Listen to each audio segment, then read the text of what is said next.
नमस्कार मित्रांनो.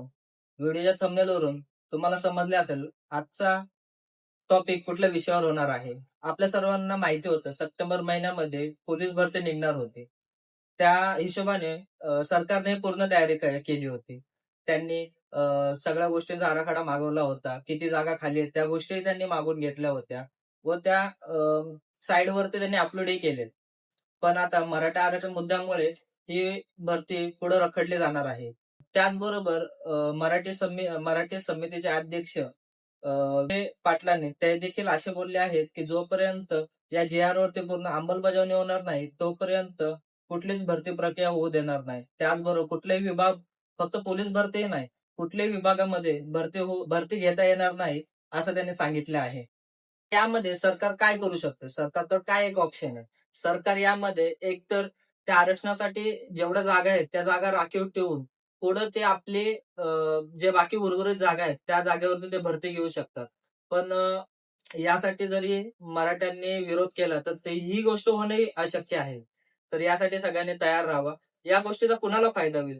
ज्या मुलांनी अजून ग्राउंडसाठी सुरुवात नाही केली. त्याचबरोबर जे नवीन पोरं आहेत त्यांसाठी हे खूप चांगली गोष्ट आहे. पण हीच गोष्ट दुसऱ्यांसाठी वाईट पण होते. कसं?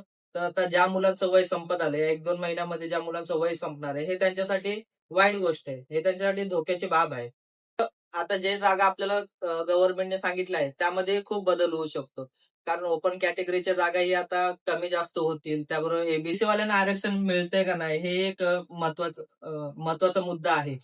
तर या सगळ्या गोष्टीमुळे परत आता सरकार नवीन आराखडा तयार करेल व आपल्याला परत देईल. या गोष्टीमध्ये नाही नाही म्हटलं तरी 1-2 महिना नक्कीच जातील. एवढं सगळं सांगायचं कारण एवढंच की तुमच्याकडे अजूनही वेळ आहे. वेळ गेलेली नाही.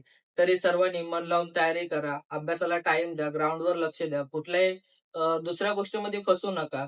जेवढं होईल तेवढं स्वतःवरती ट्राय करा. मेहनत करा व तुम्ही भरती नक्कीच करू शकता. यावर विश्वास ठेवा. ज्यावेळेस भरतीबाबत काही आता नवीन अपडेट येईल, तर नक्कीच आता सरकार यावरती विचार करेल व आपल्याला लवकरात लवकर आपल्याला याबद्दल माहितीही सांगेल. तर ती माहिती मी तुम्हाला लगेच जशी आपल्याकडे येईल तशी मी तुम्हाला सांगेल. चॅनलला यासाठी सबस्क्राईब करून ठेवा. त्याचबरोबर आजसाठी एवढंच.